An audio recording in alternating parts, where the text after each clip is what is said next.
Alors, bonjour et bienvenue à cette séance de du comité consultatif d'urbanisme central, pardon. Ça fait longtemps qu'on n'a pas eu une séance en public. Alors, bienvenue aux gens qui sont avec nous, journalistes, personnes dans la salle. Alors, Geneviève Laroche, je suis la présidente du CCU central. Aujourd'hui, on a une petite séance en public. Ensuite, on aura un atelier de travail. Donc, je vais commencer quand même par faire les présentations des membres. Alors, outre moi, il y a plusieurs membres élus dans le comité consultatif d'urbanisme central, c'est-à-dire les présidentes et présidents de comités consultatifs d'arrondissement. Alors, à ma gauche. Oui, alors Danielle Berthold, présidente du conseil du CCU d'arrondissement de Fleurimont.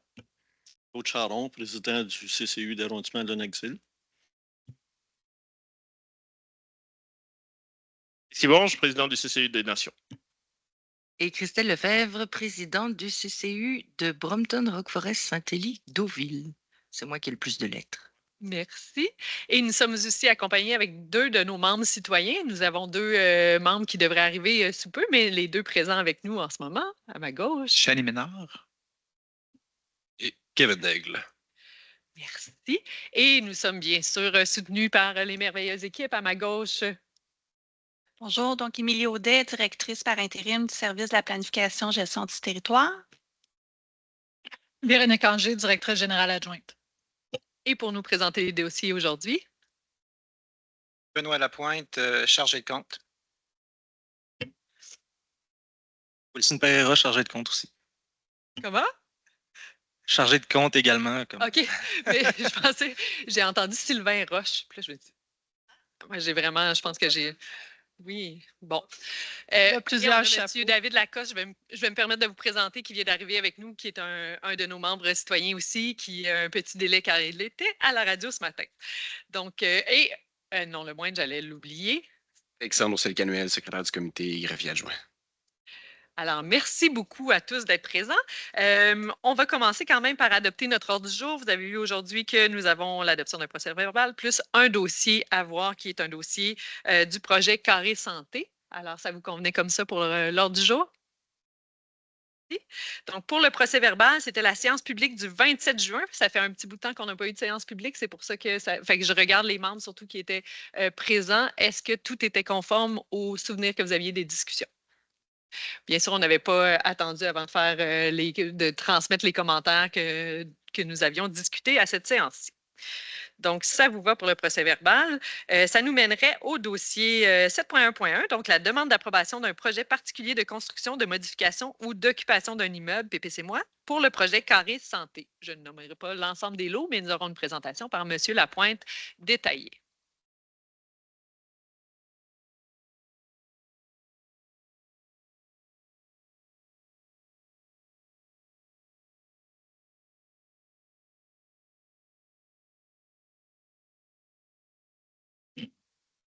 Merci. Donc, je vais vous faire la présentation. Soyez indulgents envers le présenteur. C'est une présentation peu d'images et beaucoup de texte. Fait que je m'excuse du contenu.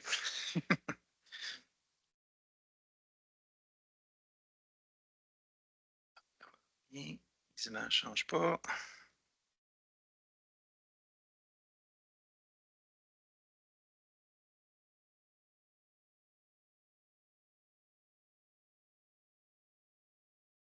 Je suis désolé, mes images ne tournent pas.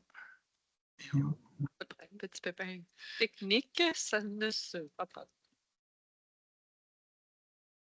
Je vais arrêter, je vais recommencer.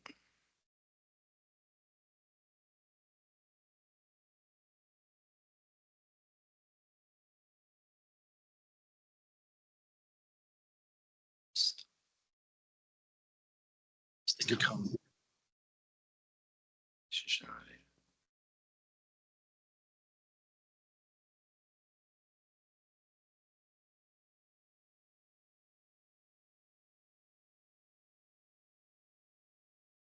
Toujours pas changé. Non, et mes images ne changent pas.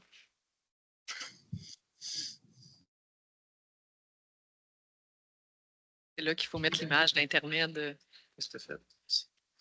et fermer le haut-parleur.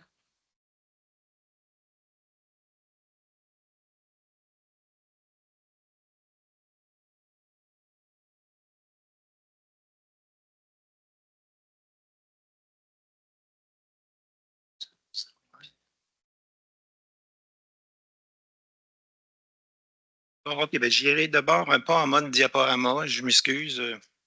C'est correct, OK. on va Donc, la demande vise une demande d'un projet d'approbation, d'un projet particulier de construction, de modification ou d'occupation d'un immeuble, donc un PPC-moi dans notre jargon.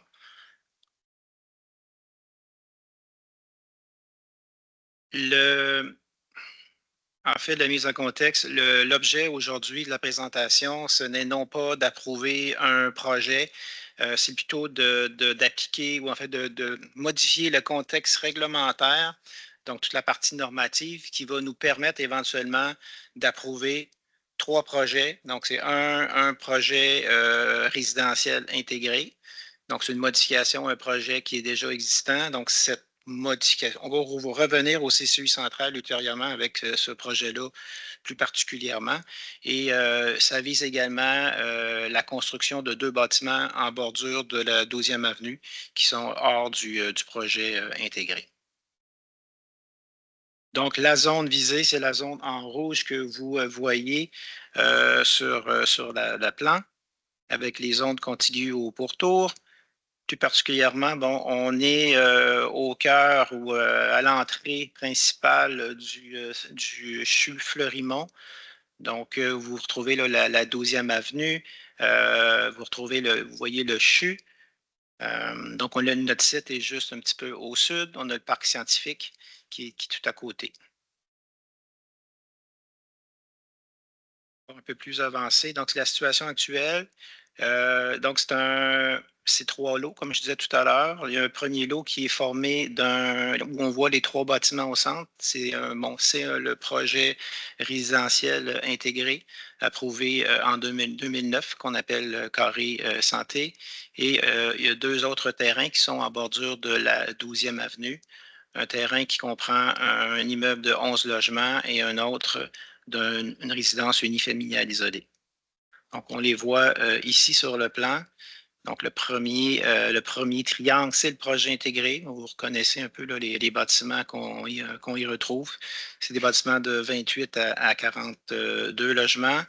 Le terrain B ici, c'est le 11 logements qui est ici. Et C, c'est l'habitation unifamiliale qu'on y retrouve.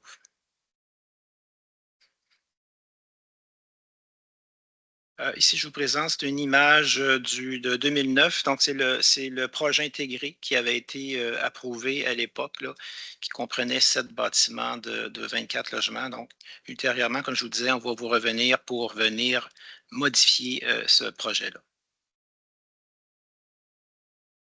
Là, je vous présente, c'est une image, à titre indicatif, c'est l'image à quoi on aspire, en fait.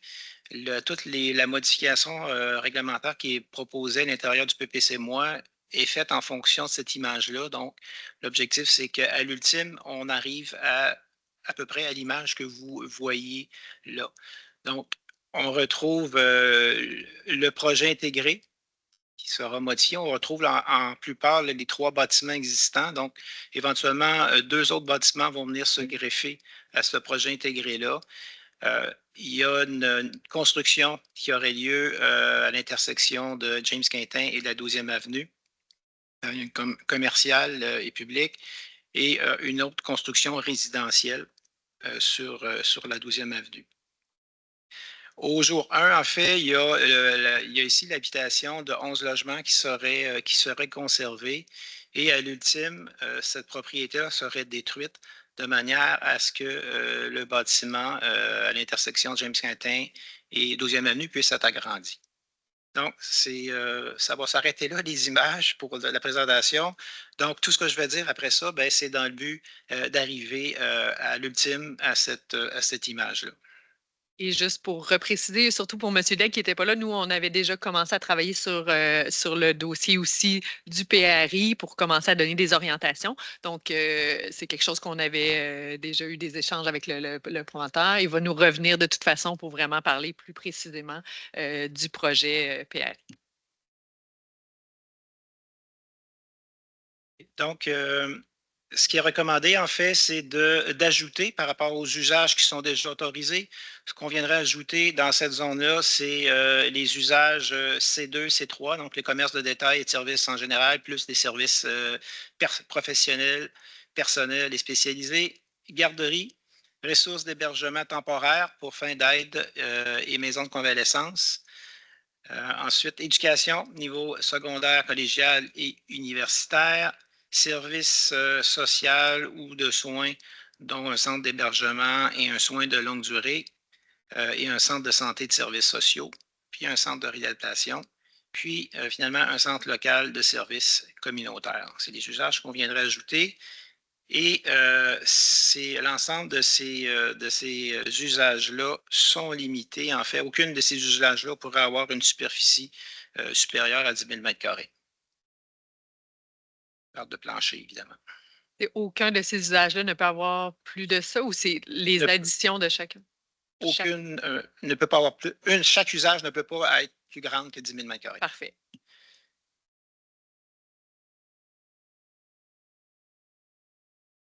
Ensuite, on retrouve, je ne les lirai pas toutes, là, mais c'est les normes, en fait, de lotissement et d'implantation qui vont s'appliquer pour les bâtiments qui seront à l'intérieur de cette zone-là. Donc, on a la première colonne, les groupes commerces, et la deuxième colonne, groupe communautaire.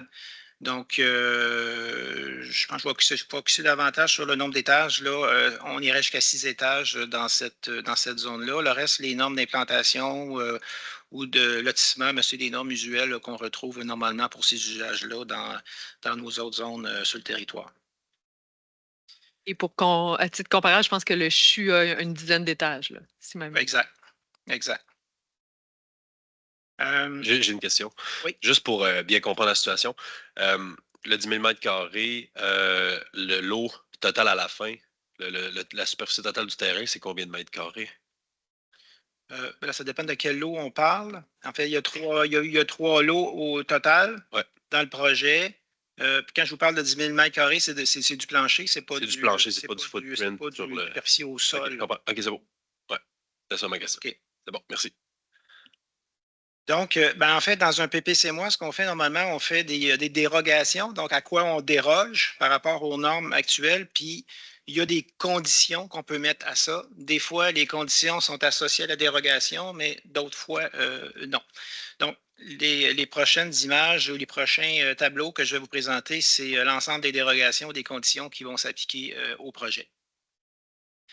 Donc, première dérogation, pour une habitation de la classe d'usage H10, donc habitation multifamiliale de plus de 18 logements, qui est située dans un projet résidentiel intégré, la superficie minimale du lot utilisé lors du calcul de la superficie du lot commun est réduite à 2070 m² pour les 19 premiers logements, auxquels s'ajoutent 60 m² supplémentaires pour chaque logement additionnel.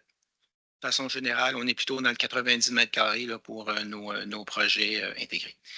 La distance minimale de 4,5 mètres prescrite entre une aire de stationnement située dans un projet résidentiel intégré et les lignes de lot commun ne s'applique pas entre une allée de circulation et une ligne latérale du lot commun.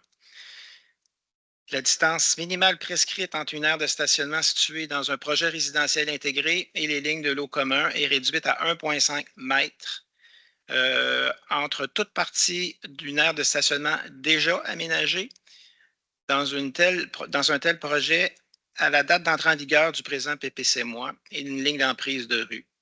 Parce qu'il faut savoir qu'il y a une partie, il y a déjà 3 bâtiments, il y a déjà un projet intégré qui existe. Ce projet-là a été fait avec les anciennes normes, pas les normes d'aujourd'hui.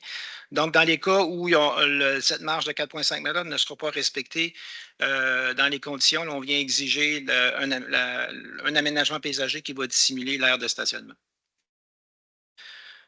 Un rayon minimum de 12 mètres prescrit pour une allée de circulation située dans un projet résidentiel intégré s'applique uniquement aux allées de circulation constituant des voies d'accès exigées par le service d'incendie en vertu du code de construction.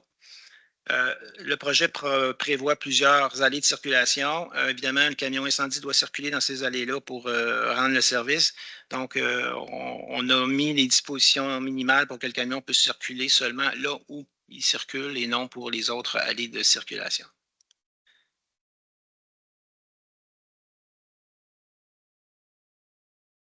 Une autre dérogation qui s'applique encore pour le service incendie, à tous les 90 mètres, il faut prévoir une aire de virage pour faire demi-tour. Donc, cette exigence-là, on le fait uniquement, encore une fois, là où le camion incendie va circuler.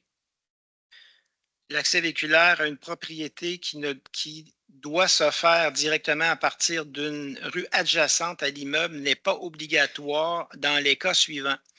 La propriété est située à l'intersection de la rue James-Quintin et la 12e avenue Nord, et la propriété adjacente à la 12e avenue est affectée sur toute sa largeur par une servitude de non-accès enregistrée sur cette rue. Cette dérogation est accordée même si un accès véhiculaire est déjà présent sur la propriété et qu'il est démantelé ou si les limites de la propriété sont modifiées de manière à exclure un tel accès véhiculaire. Il y a une condition associée à ça, c'est lorsque une propriété n'a aucun accès véhiculaire à partir d'une rue adjacente à l'immeuble, l'accès doit se faire à même une propriété contiguë et une servitude doit alors être prescrite.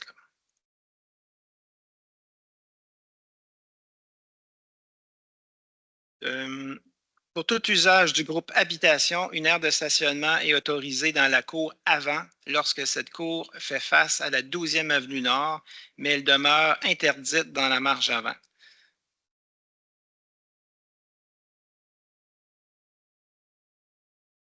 OK, désolé. Cette dernière dérogation, il y a une condition. Dans ce cas-ci, on demande une distance de 15 mètres par rapport à la ligne de l'eau, puis on demande à ce que cet espace-là soit végétalisé. Un nombre minimal de cases de stationnement qui est requis pour une habitation de la classe d'usage H9, donc habitation multifamiliale de 9 à 18 logements exclusivement, peut être aménagé en tout ou en partie sur une propriété contiguë. Lorsque cette aire est là et est aménagée cette façon sur la propriété contiguë, bien, on exige qu'il y ait une servitude. Pour la classe d'usage H10, habitation multifamiliale, plus de 18 logements, la largeur maximale d'une entrée charretière et de l'accès véhiculaire est augmentée à 10 mètres lorsqu'elles permettent d'accéder à un projet résidentiel intégré ou un usage ne faisant pas partie du groupe habitation. Situé sur une propriété contiguë. Donc, normalement, c'est 8 mètres. Là, on va à 10 mètres. Pour la classe d'usage H10, habitation multifamiliale, plus de 18 logements, la largeur maximale d'une entrée charretière et d'un accès véhiculaire est augmentée à 27 mètres. Ça, c'est parce que cet accès-là se fait directement via le giratoire là, existant.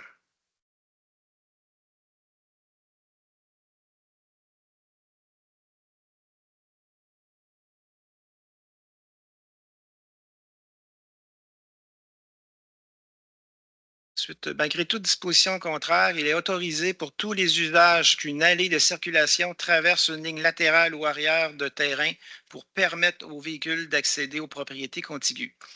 Il en est de même pour une allée de circulation traversant une ligne de l'eau commun dans un projet résidentiel intégré. Cependant, les usages ne sont pas soustraits au respect du nombre minimal de cases d'associement requis pour chacun des terrains. Malgré toute disposition contraire, il est autorisé pour tous les usages que les réseaux de circulation véhiculaire, cyclables et piétonniers soient partagés avec les usagers des bâtiments implantés sur des propriétés contiguës, et ce, peu importe le type d'usage excès sur les dites propriétés. En gros, c'est que les deux dernières dérogations, c'est qu'on permet que la circulation se fasse sur le grand triangle initial, l'ensemble de la zone, peu importe les limites de propriété, peu importe les usages. On veut que ça soit finalement un grand projet où l'ensemble des accès trottoirs soit mis en commun pour tout le projet. Juste une petite question, parce que quand on dit cependant les usages ne sont pas soustraits au respect du nombre minimal de cases de stationnement, il me semble que dans le projet, selon les zones, il y avait des espaces qu'on voulait même potentiellement qu'il y ait une diminution. Est-ce que ça joue? Je vais y arriver tout à l'heure par rapport au nombre. OK.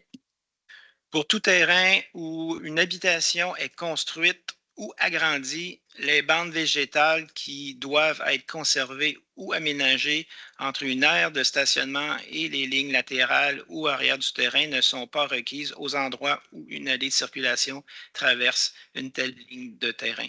Normalement, mais il y a toujours une bande de verdure qui fait le tour d'un terrain. Dans ce cas-ci, vu que les accès passent d'un terrain à l'autre, mais évidemment, on ne peut pas aménager la dite bande.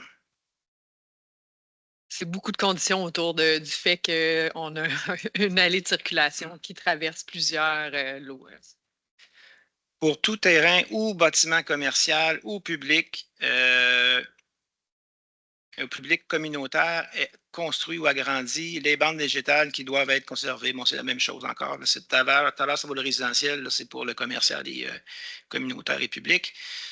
Le principe de conception d'un lotissement obligeant que les lignes latérales d'un lot soient perpendiculaires. En fait, on oblige au lotissement que nos lignes de lot latérales soient perpendiculaires à la rue. Dans ce cas-ci, cette disposition-là n'existe pas.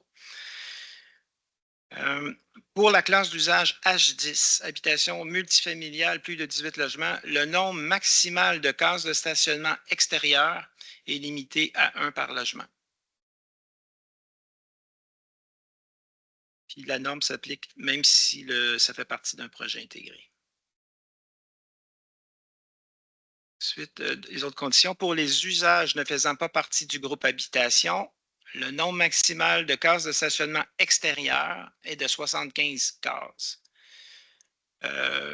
Il y a dans ce projet-là, en fait, là, je parle principalement pour le bâtiment commercial à l'angle du 12e et James Quentin. Il y a un stationnement étagé qui est prévu.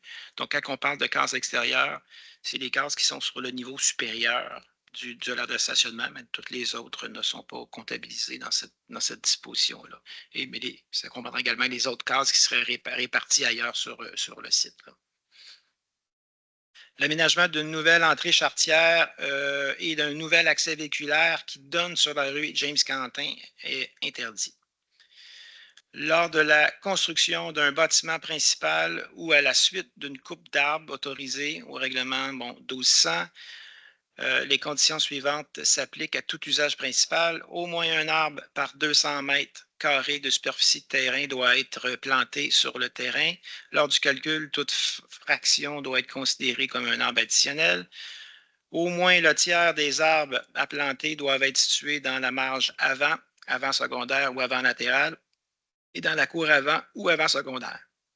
Pour les usages ne faisant pas partie du groupe habitation, au moins 50% des arbres à planter doivent être défeuillus. Les arbres existants sur le terrain au moment de la construction et situés aux endroits requis peuvent être considérés dans le calcul comme des arbres exigés alors qu'une headset plantée aux limites du terrain ne doit pas être comptabilisée. Toutes les autres normes édictées au règlement de 1200 et relatives à la plantation d'arbres et aux dimensions minimales des arbres à planter est applicable. Juste pour info, le 200 mètres, un arbre par 200 mètres carrés, c'est nos règles habituelles ou on est déjà... On est plus sévère. On est plus sévère. Hein? Plus sévère que dans nos règles normales. Qui, avec la politique de l'arbre qui s'en vient, je pense qu'on faut déjà aller vers ça. Lors de la construction d'une habitation de la classe d'usage H10, habitation multifamiliale, plus de 18 logements, une aire d'agrément d'une superficie minimale de 350 mètres doit être aménagée sur le terrain. Cette superficie peut être répartie dans 2 aires distinctes. L'aire d'agrément est autorisée dans toutes les marges et les cours, sauf la marge avant et la cour avant. Elle peut être aménagée au sol, dans une construction ou un bâtiment ouvert, ainsi que sur un balcon ou un toit terrasse. Puis pour les membres qui n'étaient pas là lorsqu'on a discuté en orientation du projet, je pense que c'est un des aspects qui était le plus revenu. Puis je pense que le promoteur a fait un gros travail là-dessus. C'était les espaces de vie, les milieux de vie. Donc, on avait demandé de vraiment pouvoir les situer puis voir les répartir sur le site, de s'assurer que chaque immeuble avait son milieu de vie, que ça permettait vraiment d'avoir un espace commun et d'agrément. Donc, OK, c'est ça. C'est une première, en fait, où on vient reconnaître un toit terrasse comme étant une aire d'agrément. La présente condition ne s'applique pas lorsque cette habitation fait partie du projet résidentiel intégré ou d'autres règles encadrant les aires, où il existe d'autres règles qui encadrent les aires d'agrément. Lorsqu'un nouveau site de cueillette de matières résiduelles est aménagé sur un terrain, uniquement les conteneurs de type semi-enfoui et bac roulant, ils sont autorisés. Bac roulant existe parce qu'en première phase, le bâtiment de 11 logements va continuer à exister, là, mais c'est tout. Un aménagement formant un écran visuel, architectural ou paysager doit entourer les 10 conteneurs de matières résiduelles. Tout nouveau équipement mécanique, électrique ou gazier installé au sol sur le terrain doit être dissimulé d'un aménagement, un écran architectural ou paysager. Et la dernière, pour les usages ne faisant pas partie du groupe habitation, un maximum de 2 enseignes sur chaque mur du bâtiment principal ayant une même orientation est autorisé sans excéder 8 enseignes sur l'ensemble du bâtiment et 4 enseignes sur les murs faisant face à la rue. Sont considérés comme murs distincts ayant une orientation différente, 2 murs décrochés d'au moins 4 mètres ou formant un angle minimum de 30 degrés. C'est des normes qui existent déjà, qui ont été tout simplement mis là parce qu'on va avoir des usages commerciaux. Pour les usages ne faisant pas partie du groupe habitation, une enseigne au sol est une enseigne autre qu'une enseigne collective sur socle n'est pas autorisée. Fait que tout ce qui peut mettre une enseigne collective. Lors de la construction d'un bâtiment principal situé ou non dans un projet intégré, les réseaux de raccordement électrique, téléphonique, de câbleau distribution doivent être aérosouterrains. Pour l'ensemble du projet, les fils vont être enfouis à partir du réseau électrique. On dit aérosouterrain, donc on arrive en aérien puis à l'intérieur du. C'est ça. Donc, l'arrivée est évidemment à la limite de la propriété, puis de là, ça descend dans le sol pour alimenter les bâtiments. Alors, ça fait le tour des dérogations et conditions pour le projet. Donc, pour rappel, c'est vraiment un dossier qui est en recommandation. Donc, aujourd'hui, c'est les recommandations qu'on nous fait. Si on approuve ça, ça va cheminer ensuite vers le conseil municipal pour permettre qu'on puisse revoir le projet dans son ensemble parce que c'est le volet réglementaire qui va être associé. Donc, je ne sais pas s'il y avait des questions, commentaires. C'est assez c'est dur. Hein, on a beaucoup de facilité à parler d'un projet quand on voit le projet et tout. Là, c'est vraiment dans les aspects réglementaires, mais s'il y a des choses qui vous... c'est beaucoup de théorie. Donc, c'est des choses qui vous questionnent, n'hésitez pas, c'est le temps. Oui, Madame Lefebvre. Petite clarification. Monsieur Lapointe a parlé tantôt de normes actuelles pour le PRI. Parce qu'il y a déjà 3 bâtiments sur le PRI. C'est pas les normes qui étaient déjà définies à ce moment-là qui s'appliquent? Ou c'est parce que ça faisait pas encore partie du PRI, alors on... Ce que le règlement dit, c'est que en fait, le projet résidentiel intégré était approuvé en 2009, donc dans un cadre réglementaire différent. Un projet résidentiel intégré peut se poursuivre et se finaliser tel qu'il avait été approuvé, dans la mesure où il n'y a pas de modification. Du moment où on apporte des modifications au projet, ça doit se faire en conformité avec les règles actuelles. OK, d'accord. OK. C'est juste une clarification. Merci. Oui, c'est excellent. Monsieur Charon. Juste une petite question facile pour toi. Je regarde toute la liste des conditions que, évidemment, on ne maîtrise pas, là, mais vous semblez maîtriser. Je regarde le diagramme qui dit à titre d'indicatif, l'illustration 5, en fait. Puis, je me demandais, cette illustration-là reflète pas mal toutes les demandes, les conditions qui ont été demandées. Exact. En fait, l'objectif est d'arriver avec un produit fini qui aura cette ressemblance-là. Il pourrait y avoir des nuances là, sur la. Je ne vous ai pas parlé de je sais pas, la superficie des bâtiments ou l'architecture des bâtiments. Il pourrait arriver que des formes soient différentes, là, mais à l'ultime, le projet devrait ressembler à ça. Bon Dieu, merci. Exact. Donc, c'est vraiment pour permettre ce qu'on avait vu en orientation de pouvoir se concrétiser. Là. Est-ce qu'il y avait d'autres questionnements, commentaires? Oui?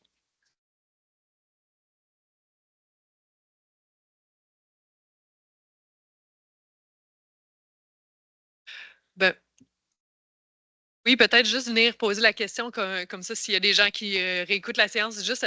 Ah non, non, non, juste ici. Puis c'est surtout le micro. Là où il y a le micro, parce que comme ça, on vous entend dans l'enregistrement. Oui. Donc, ma question pour Benoît, là, juste une précision par rapport aux 10 000 mètres carrés. De mémoire, c'était la superficie totale des lots occupés par une classe d'usage et un usage autorisé en vertu de la présente résolution ne devait pas excéder 10 000 mètres carrés et non l'usage en soi. C'est tout à fait, le commentaire est bon. Je m'en excuse. Je vous ai mis la recommandation là, à l'écran. Effectivement, c'est la superficie totale des lots occupés. Donc, on n'est pas dans la Donc, c'est l'ensemble des usages, la question que je posais tantôt. c'est OK, ça. parfait. Merci, ça fait plaisir. Ah, on peut peut-être juste signaler qui est monsieur. Ah, mais, monsieur Jimmy Hamel qui présente le dossier aujourd'hui. Moi, je le sais, mais pas les gens qui écoutent. Oui. En fait, bon, je comprends qu'on ne voit pas le visuel du tout, là. En fait, j'avais une question, puis peut-être qu'elle n'est pas pertinente maintenant, là, dans le processus où est-ce qu'on est rendu actuellement, mais est-ce qu'il n'y a pas, fait qu'il y a pas de visuel du stationnement étagé? Puis on ne peut pas émettre aucune recommandation à l'heure actuelle pour ce type de stationnement-là. En fait, on a vu, tu sais, quand on l'a vu, nous, en orientation, là, au Ouais. moment où vous n'étiez pas là, on avait les visuels parce que là, on regardait une vue d'ensemble du projet. On a fait des commentaires d'ailleurs sur ces visuels-là. Il y a eu du travail qui s'est fait. On va le revoir quand il va revenir.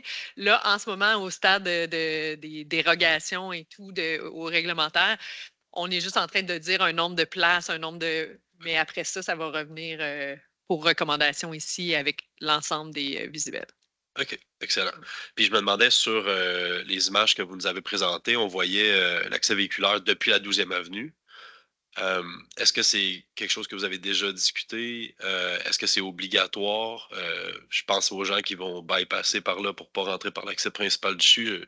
Ça peut causer du trafic pour les gens qui habitent dans cette zone-là, là, qui est non nécessaire pour.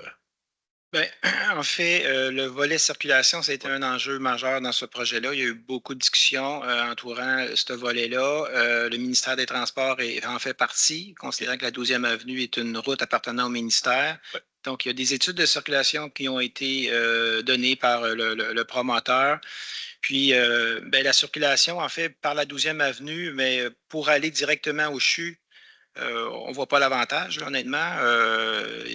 Quelqu'un qui le ferait, c'est quelqu'un qui arrive, disons, de Stoke, qui s'en va vers Sherbrooke, qui pourrait tourner là, mais il n'y a pas d'avantage à le faire. C'est moins fluide, moins rapide qu'aller prendre la rue James Quintin pour accéder directement au CHU. Là. OK. Vous en avez. S'il y en avait, ça serait minime, infime. Ouais.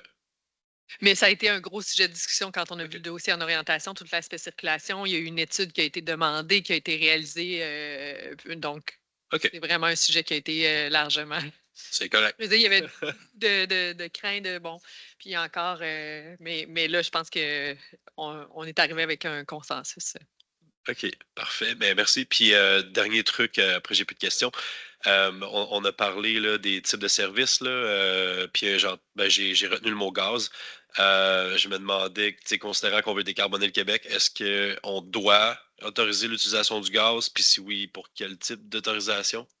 Pour quel type d'utilisation, excusez-moi? Ah, non, là, à ce moment-là que j'ai parlé de gaz, en fait, c'était, je parle du gaz naturel, là, si le bâtiment était chauffé au gaz naturel. Donc, s'il y avait des équipements, ces équipements-là doivent être dissimulés. Là. Mais, c'est ce que je pense M. Degg veut dire, dans le sens où en ce moment, on n'a pas encore de normes qui empêchent d'utiliser ce type de chauffage-là. Exemple, si on voulait avoir une politique de décarbonation des bâtiments, là, pour l'instant, je ne pense pas qu'on a ça. On travaille un plan climat en ce moment. On commence le travail sur le plan climat et c'est probablement un des aspects des bâtiments qui va être à creuser. Là. Mais en ce moment, dans notre réglementation, on n'a pas.